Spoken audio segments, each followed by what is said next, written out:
Hi, my name is Blakeley Menghini and I play viola for the Civic Symphony of Green Bay.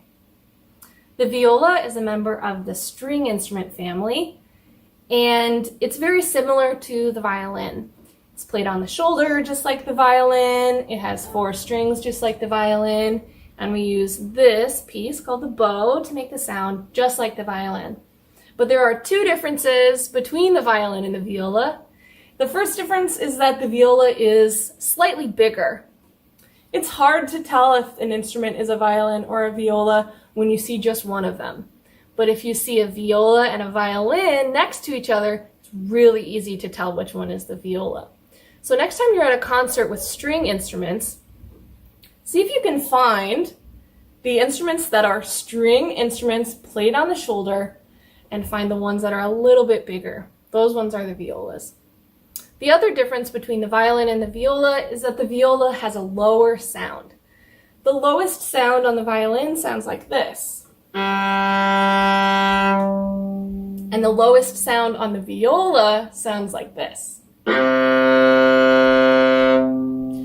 we get a much deeper sound than the violin, but not quite as low as the cellos. So we're somewhere in the middle.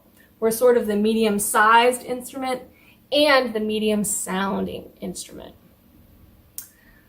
We can also play very high, although not as high as the violins, but let's see if I can show you my highest note.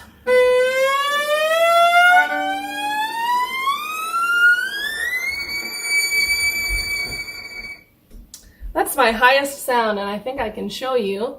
It's where my finger reaches the very end of this black piece. That's where I find my highest note. Sounded very high, but can you believe the violins can play even higher than that? Wow. Before we go on to some orchestra pieces, I'd like to play for you so you can hear what my viola sounds like. So I'm going to play for you a few sections of the Telemann Viola Concerto in G major. Let's start with a more energetic part.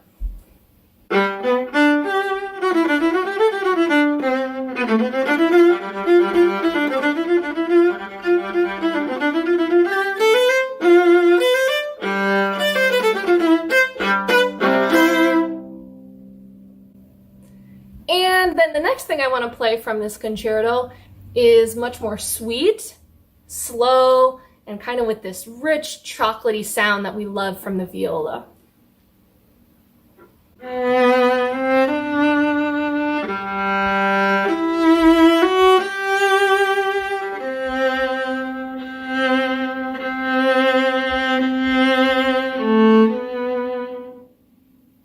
I love that sound. In the orchestra, usually we don't get to play the melody or the main part of the music, but instead we play something lower than the melody that adds interest to the melody, makes it more interesting and more exciting. The first couple of examples come from Vivaldi's Spring, which represents all different parts of spring. So usually the violins are playing these tweeting bird sounds, but the violas get a really fun section with the cellos and basses, where we get to represent a thunderstorm. So I'd like to show you what that sounds like.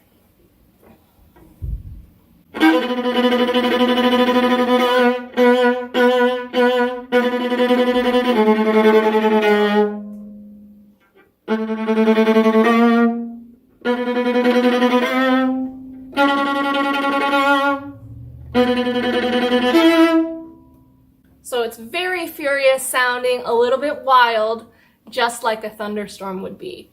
You can tell that that's not the part that you get stuck in your head, like the violin's melody. Bum, bum, bum, bum, ba-da-dum. That's the part that we get stuck in our head. But the viola part is something that just makes it a little bit more exciting and interesting. The second example that comes from this same piece, Spring, is very exciting for violas. So the rest of the strings are told to play really, really quietly, and the violas are told to play loudly. We're also supposed to represent an animal here, while the rest of the strings are playing this very sad, quiet.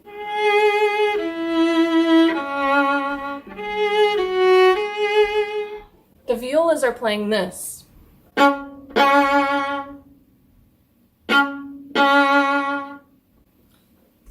animal it represents?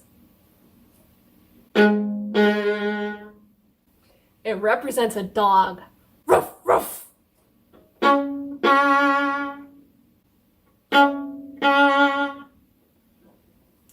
The last thing I'd like to play for you from orchestra pieces is from Beethoven's Fifth Symphony, and it's a beautiful, sweet melody that's given to the violas. It's actually written into our part to play it quietly and sweetly.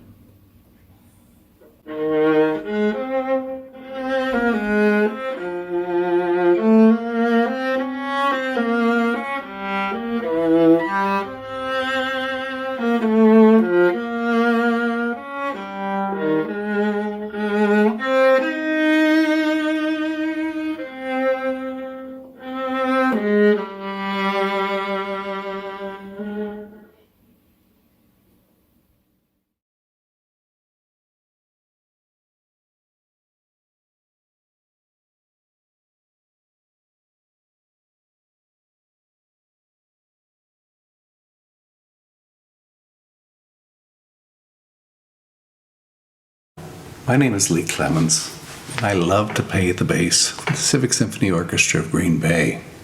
This is the Civic Symphony, and you'll see a lot of these instruments right here are being played by a stick, a bow. Bow comes from the curve of a stick, so that's basically a curved stick. There's a carved piece of wood here called the frog, and here you'll see that's actually string. Well, it's not string, that's hair. That's horsehair. This hair comes from the tail of a horse. You'll see that this is partly black and partly white. This is called salt and pepper. Apparently it came from two different Russian stallions. That's what I'm told by who puts the hair here. But anyhow, on top of this hair we put a substance called rosin. It's really made from pine tar that makes us sticky. And that stickiness is what allows us to get a sound when we pull it across the string.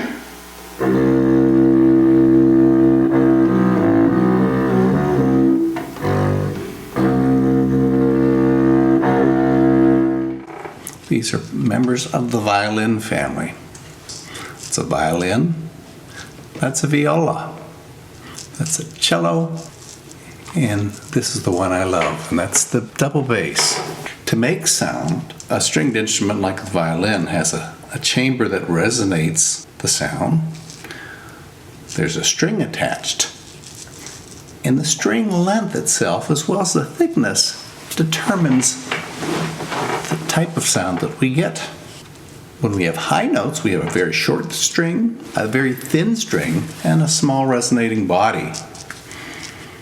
When we get dark low tones, like in the string bass or perhaps the cello, we have a very long string, a thick string, and a large resonating body.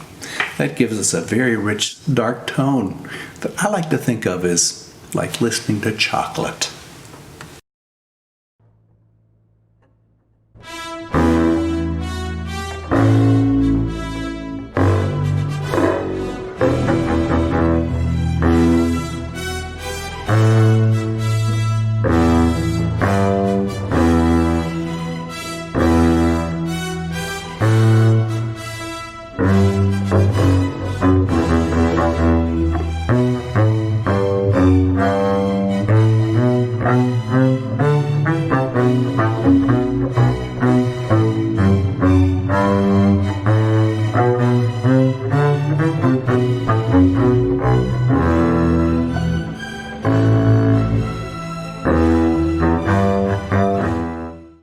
In the orchestra, this is looking from above, we tend to have the high-pitched violins in the front on the left. Then their second violins play a slightly lower part. In the middle, or off to the side, we have the viola. These are called the lower strings. That includes the cello and the double bass. Why do we sit in this order? That's actually some interesting history. Over the years, the orchestra members sat in different spots. Perhaps in Europe, the bass section was in the middle, and the violins sat opposite each other. Somewhere around the turn of last century, somebody with very good ears decided this is the way we should set up the orchestra.